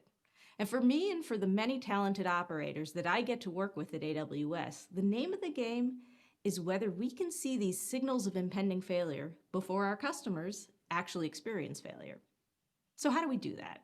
Well, we've got our logging system, we got our graphs, we got our dashboards, we got great tools, we continually invest heavily in those tools. We're never done. And you might be expecting me to say next that it's all automated. And maybe it'll surprise you to hear this from an AWS engineer, but automation is necessary, but not completely sufficient for operational excellence. Don't get me wrong, automation does play a large role and we rely on it heavily. So what's the rest of it? Mindset and experience. The good old-fashioned practice of a human brain doing what the human brain does, looking for patterns and being curious about what it sees. We train our operators to be optimistic pessimists. They're optimistic about the business and the ever-expanding universe of possibilities it creates for our customers. But we're pessimistic and curious when it comes to operational health. For a couple minutes, we're going to have a little bit of fun. I'm going to take you into the human side of all of these things that we measure, plot, and chart. I'm going to show you graphs like the ones we see, take you through what we think about them and the questions we ask. And to do that, I'm going to take you through 3 contrived scenarios. These aren't real graphs. I actually drew them by hand, but they're similar to the ones we see, and I'm going to take you inside our brains as we look at them. Here's our first fake graph. Well, we're privileged here at AWS to get to work with a lot of graphs shaped like this one. I hope you are too in your business, because this graph shows more volume over time. That's great. That's business success. All right. Now I'm going to show you a different graph for the same service. This graph is measuring something where more of it, higher value, is worse. Could be latency, could be other things that negatively correlate with your customer experience, like maybe how long it takes to complete a workflow or process a chunk of data. So what do I see here? Well, I see that as my business grows over time, this metric's growing too, and that's bad. And not only that, but it's getting more variable, and that's bad too. So now I can't tell you exactly what's going wrong here, like it's fake. I literally can't tell you that. But at AWS, based on our experience at scale, I could almost guarantee you from a graph like this that we're approaching some kind of constraint, a limit, contended resource, maybe a new pattern that we didn't know about before. And we might even be starting to bump our heads on it. Even if from a customer's perspective, things are still mostly fine. So we are always actively looking for shapes like this on our dashboards, because sometimes these things do take quite a bit of work to find and fix, and we make those investments. Okay, here's our second graph. So we follow best practices. Our service runs canaries that automate end-to-end scenarios that ensure they're working. Yours should too. We talked a little bit before about CloudWatch Synthetics as a great tool to help you do this. So we have a graph of failures, and looks like we failed a run. So you review it, maybe even know why. Like maybe you knew that a direct dependency of yours was having a problem during that minute. But again, let's look at it through that mindset of that curious optimist pessimist. There is a lot of empty space in this picture. So I know what happened during that 1 minute. My canary failed is what happened. But what about all that other time? Well, I don't know. Could be good news, could be bad news. No news could be good news because it didn't fail. Could also be bad news because maybe the canary couldn't even run for some reason. I don't know. And we don't like not knowing. So if we see a graph like that, and it's something we monitor and care about, we want this graph instead. We want that canary posting a 0 value when it runs and succeeds, because then we know that no news is bad news, so we can take action. Okay, final example. I'll show you a little bit of good news. This one looks good, right? I'm measuring my latencies in percentiles. I've got your 99th percentile here. I've set an alarm threshold that's meaningful to me and my customers, and pretty good. Yeah, great job. And you know what we would do with a graph like this? We'd lower the threshold. Why did we lower that threshold? Well, because typically the original threshold, we would have put some thought into it. We would have set it well within the bounds of what we've determined to be an acceptable customer experience. So our customers were fine with anything under that original line. Well, once again, a lot can happen under that line. The graph could go like this. And even if our customers wouldn't have been affected, it's a signal for us curious pessimists that something changed. We want to know what that is, maybe do something about it, if there's a new constraint being quietly encountered. Okay, now all that might have just looked like obvious common sense. You know what? It is. But the reality is when you go around and you look at the various approaches to operations out there in the world, there is a wide range. Everybody's got their metrics around latency and service faults and great tools, but what about your mindset? Are you measuring the things your customers care about? And if it were to change, would you get that signal? Are you looking at that data like a curious, optimistic pessimist? The operationally trained brain is primed to ask these questions. I personally find operating AWS services with that mindset to be one of the most interesting and rewarding things I've ever had the opportunity to do. And if you approach operating your own systems with that same sense of curiosity, I bet you'll find the same over wherever you are, doing whatever it is that you do in the cloud. Thank you very much, and have a wonderful reInvent. Happy operating. Thanks, Becky. I think you're absolutely right. At the end of the day, all these systems are being monitored by humans. And we're all just guessing what metrics we think we're going to need and where they should alarm. For example, when your metrics fall out of a particular range for a certain time period. We talked a lot about CloudWatch today, but when it comes to collecting and visualizing modern operations data, there are a few open source tools that have become very popular. As part of the Cloud Computing Native Foundation, or I actually say that wrong, it's the Cloud Native Computing Foundation, Prometheus is a tool that makes it easy for customers to monitor container environments at scale. Grafana is an open source project for interactive data visualization services used for monitoring and alarming that's commonly used with the Prometheus open source project. Grafana supports multiple data sources such as Prometheus, Amazon CloudWatch, AWS X-Ray, Elasticsearch, and AWS TimeStream, allowing for the creation of dashboards and alerts on multiple sources. Although it's easy to deploy a single Prometheus or Grafana server on AWS, it can take weeks of work to scale across multiple servers and configure the entire environment for high availability. That's why I'm excited to announce Amazon Managed Servers for Grafana and Prometheus. Using these services, we manage the provisioning and setup of Prometheus, along with, of course, ongoing maintenance and scaling operations. The Prometheus query language is optimized for large volumes. Questo è bello perché ci sono un sacco di tool che esportano su per Grafana. Quindi riesci ad avere una dashboard di tutto il tuo cloud, anche tanta roba su Cube si appoggia a Grafana. At a granular level, so the container issues can be isolated and alarmed on. Questo è carino. Aspettavamo. Engineering teams can use the same familiar Prometheus query language to filter, aggregate, and alarm on metrics and quickly gain performance visibility without any code changes. The Amazon Managed Service for Grafana makes it simple for engineering teams to query, visualize, and alert on data sources such as metrics, logs, and traces, no matter where they are stored.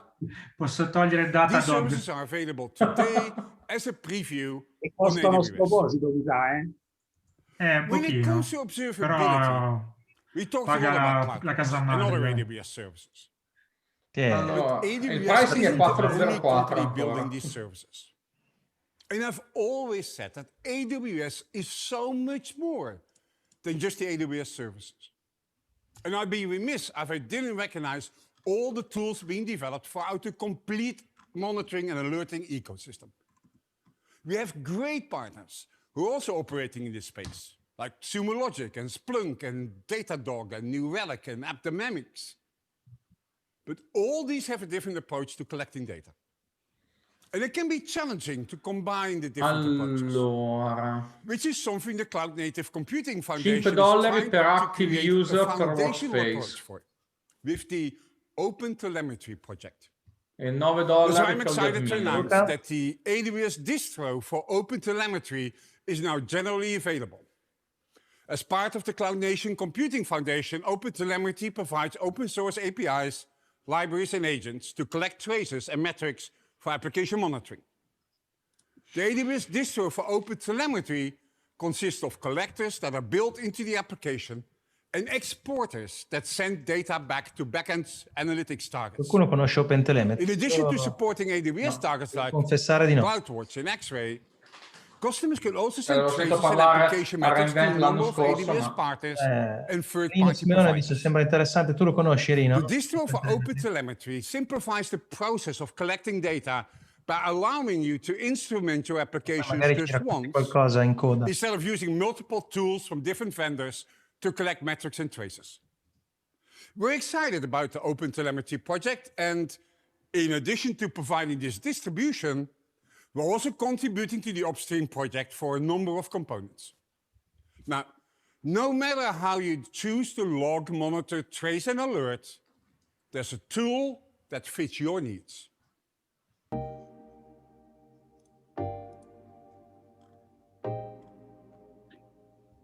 Luca, vuoi linkare il link al pricing che non riesco a trovare? We covered a lot of ground today.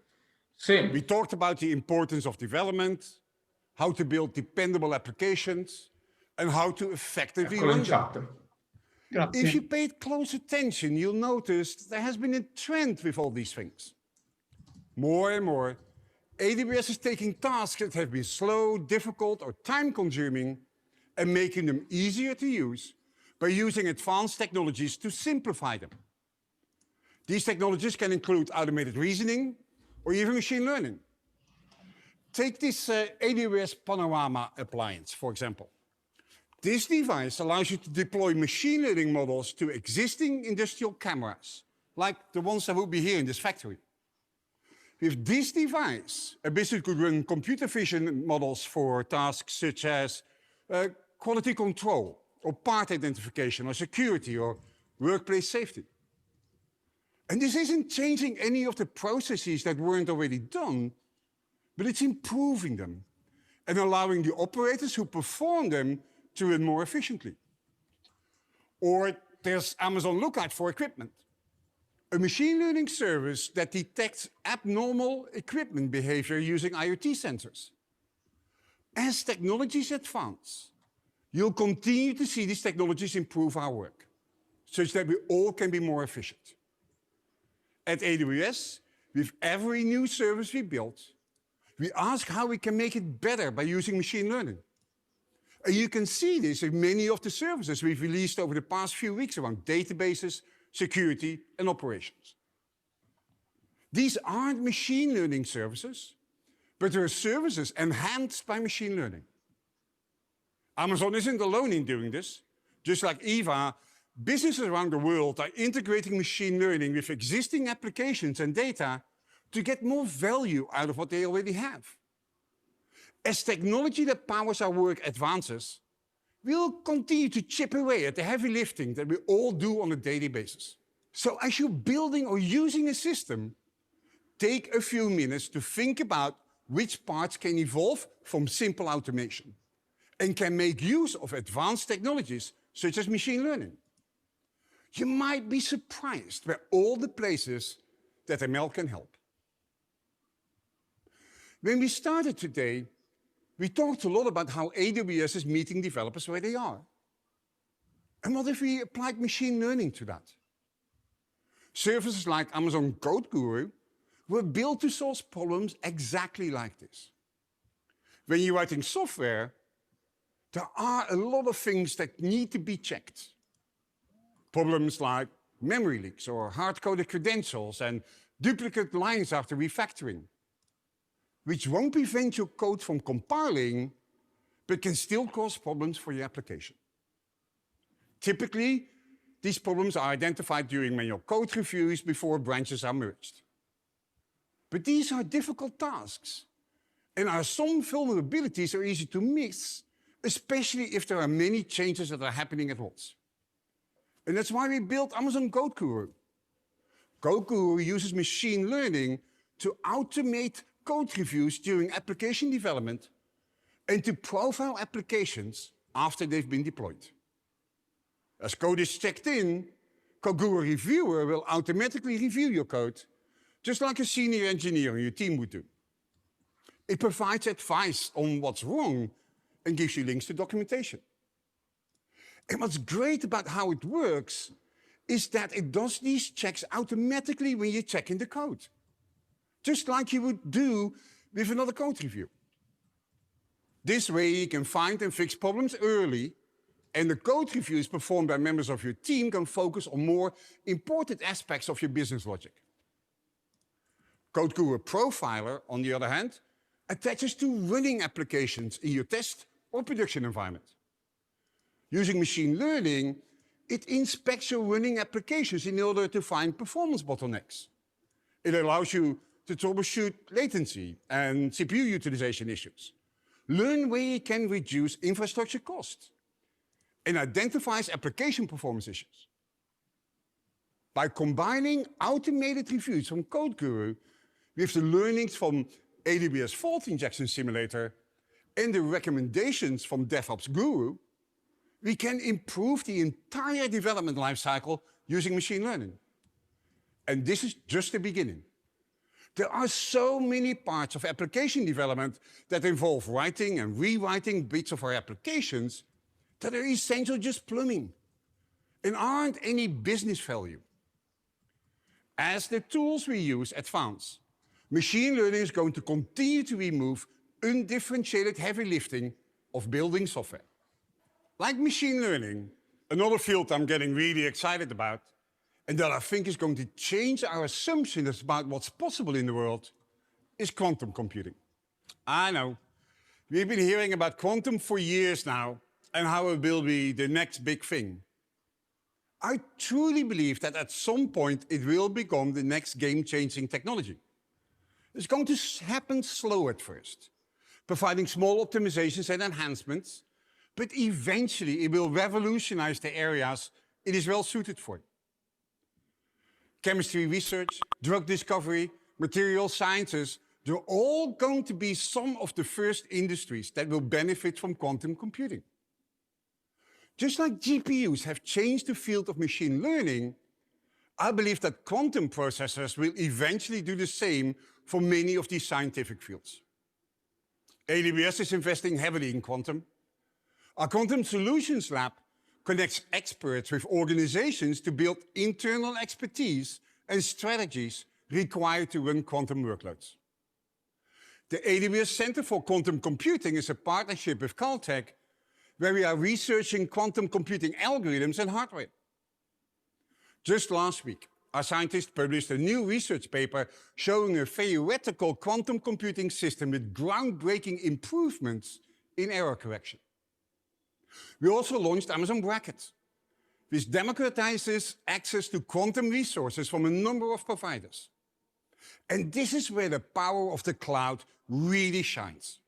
A popular use case of Braket is for developers to learn to evaluate if quantum could enhance their workloads as it advances. Historically, you'd have to wait for technology like this to leave the research phase, be turned into a mass-produced product, and purchased at enormous cost. Only then would you be able to determine if it would actually help you. By making quantum computers and expert assistants available to every developer today, we're helping AWS customers stay one step ahead. As a software developer, now is the time to start thinking about quantum computing. It is the ways that we're starting to see machine learning make an impact on our daily lives. And the future that technologies like quantum computing will enable that make me so excited about cloud and technology as a whole. And I'm excited to see how developers will use these technologies to truly improve the world around us. I want to thank you all for spending time with me today as we explore this amazing space for my favorite city. This year has been challenging in a lot of ways, but I also believe that challenges are the best time to reflect and think about whether you are building the right services for your customers. We've talked about how AWS is meeting developers where they are, and that's because you are our customers. As you develop your applications, think about what you can do to meet your customers where they are. Many of us have experienced severe anxiety and uncertainty about the future in the past year. Uncertainty about our jobs, health, financial future, family, and much more. I strongly urge our customers, for example, those in financial services, to be conscious about this when they build new ways to engage their customers. Address these important issues up front and let them come back, for example, in the way you design your interfaces. Or what services you could build for your customers that help them in addressing their uncertainty.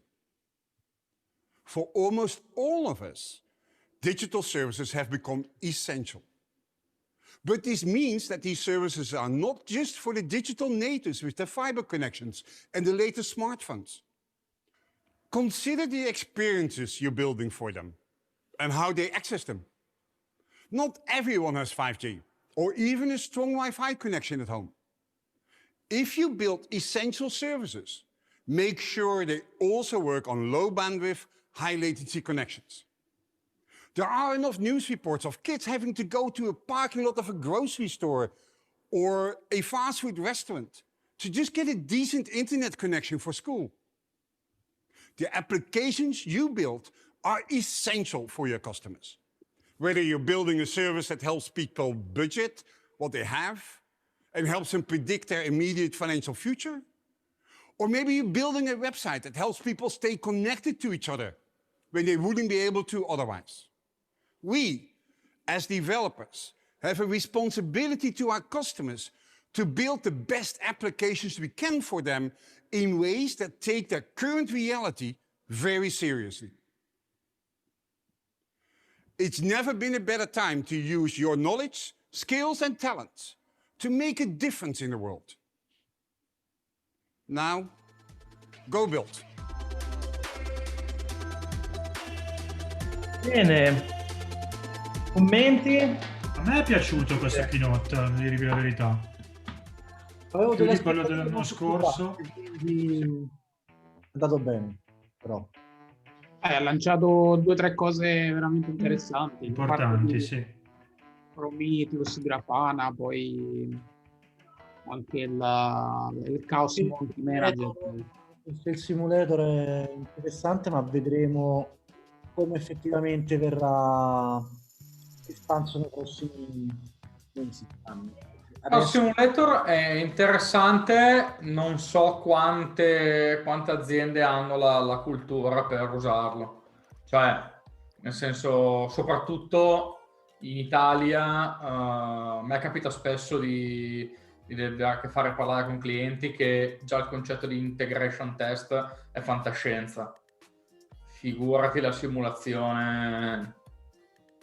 Quante aziende ci sono che scrivono codice direttamente con la console sui server in produzione? Vabbè, quello è già un failure simulator di suo. Esatto. Quello è umano. Una cosa che ho visto, Luca, forse tu mi puoi correggere, in ambito serverless forse l'ho vista un po' più presente questa cultura. Sì, perché alla fine hai molti limiti e quindi certe porcate, cioè non puoi mettere dei breakpoint e vedere come gira la lambda. E questa cosa ti fa scegliere tra o da un lato vado con le mani sugli occhi e deployo e vada come vada, o almeno un minimo di testo di qualcosa. Però non appena iniziato a prendere piede TypeScript su serverless, già quelli che si stanno avvicinando ai test hanno iniziato ad arretrare e dire vabbè, tanto ci pensa TypeScript. Ok. Beh, cioè, con serverless secondo me ha fatto molto anche la tipologia di audience, nel senso che essendo partito come Cioè, fosse partito con le feature di adesso, secondo me sarebbe stato molto più problematico, perché già se avrei visto quelli che dicevano ok, adesso allora pacchettizzo il mio gestionale Visual Basic 6 dentro un custom runtime e poi ci accedo in RDP su Lambda.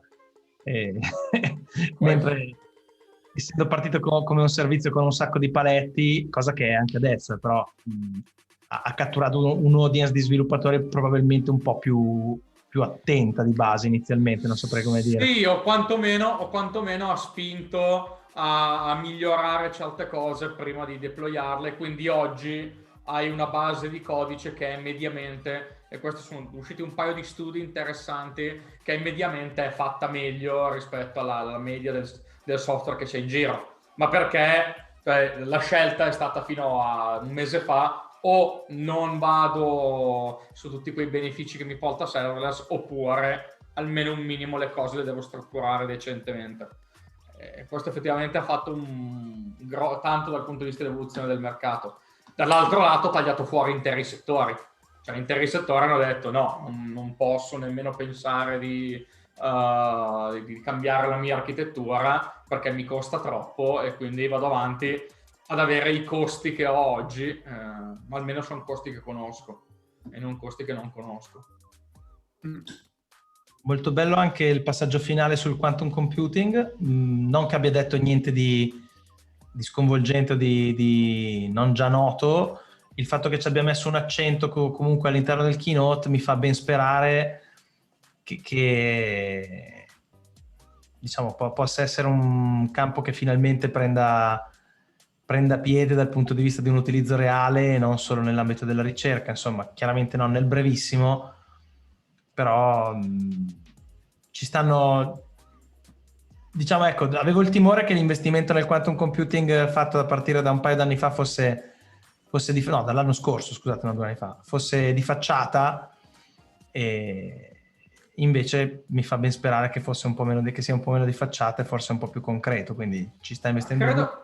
Credo che il limite lì sia più che di mercato, sia proprio un limite tecnico, nel senso che siamo ancora talmente lontano. Riuscire ad arrivare a degli oggetti realizzabili e utilizzabili, se non solo in contesti particolarissimi di dimensione al contorno, di condizione al contorno, di temperatura o altre cose estreme, insomma.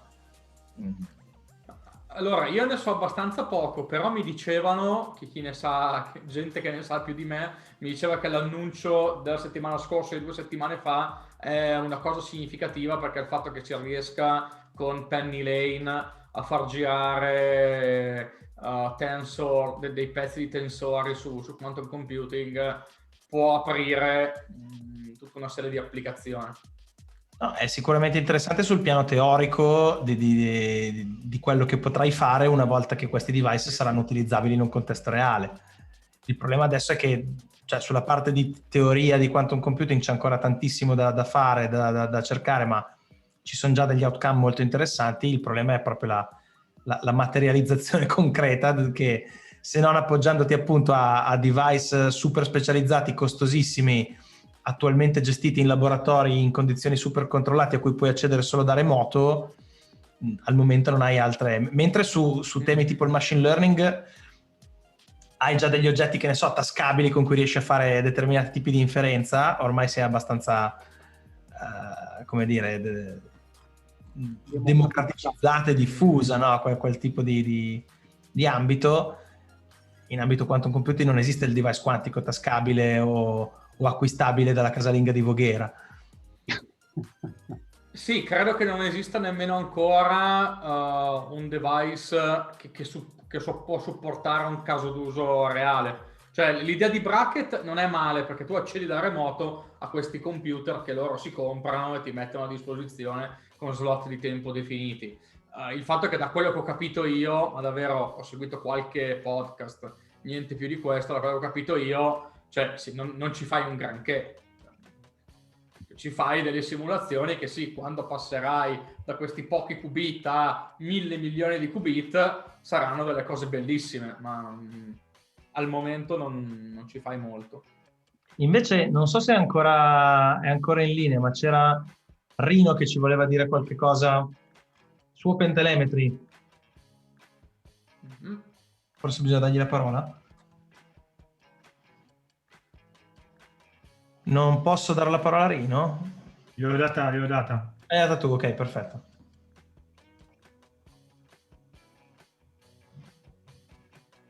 Grazie, intanto faccio un saluto a tutti quanti, ma purtroppo mi devo staccare. Ciao Paolo, grazie. Ciao Paolo. Ciao, ci vediamo lunedì.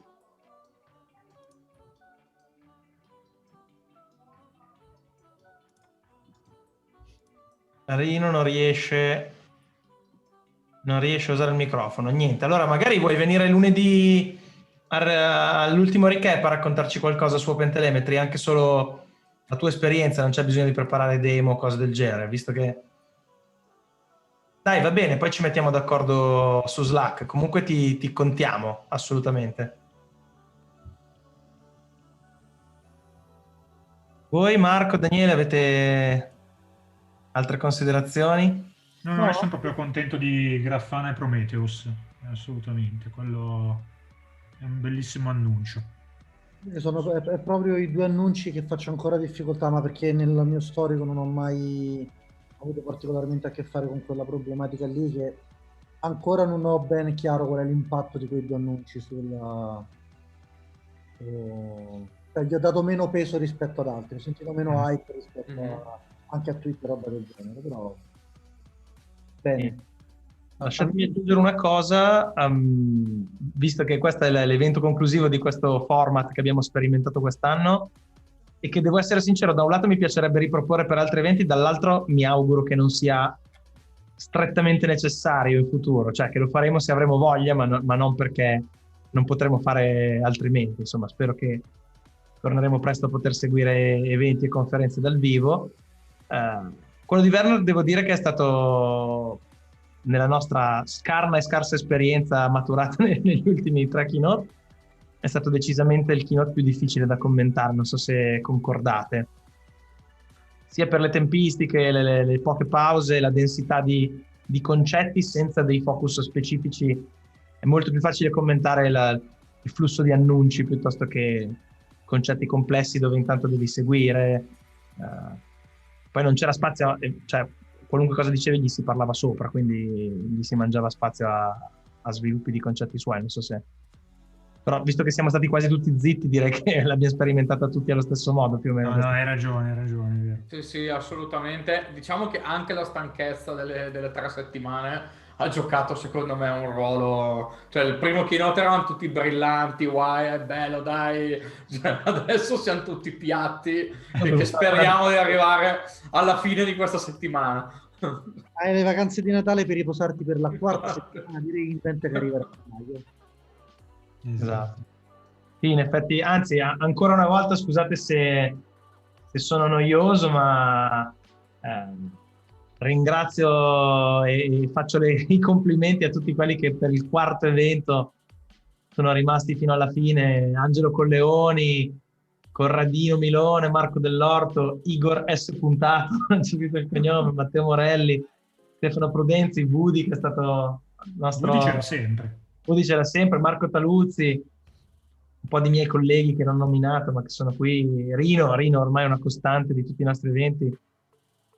Grazie a tutti, perché a parte che ci avete tenuto compagnia, avete dato spunti interessanti e avete anche, insomma, dato un senso a questo format che abbiamo provato a proporre. Speriamo che sia stato una novità positiva per la community italiana e che appunto ci siano occasioni per riproporlo, appunto, non costretti, ma perché ci piacerà farlo ancora, ecco. E va bene, se nessun altro vuole dire qualcosa, io direi che possiamo anche chiudere qua. Ringrazio, oltre a tutti gli ospiti che ho già ringraziato, anche i compari di telecronaca, Daniele, Luca, Marco, Janos che è andato, Paolo che è andato. Grazie a tutti. Grazie a tutti per Grazie questo. a tutti. Grazie a voi ragazzi. Ci vediamo lunedì per l'ultimo recap, dove vediamo se riusciamo a fare un riassuntone di tutte le cose più eccitanti e eclatanti che sono successe in queste 3 settimane. Vi aspettiamo, ci sono sui vari sui vari user group e su Slack ci saranno i link per partecipare, e ovviamente se qualcuno si vuole candidare a raccontare qualcosa anche brevemente, 2 impressioni, 2 pensieri, siamo molto molto contenti. Ok? Grazie a tutti e buona serata. Ciao a tutti. Grazie a tutti. Ciao.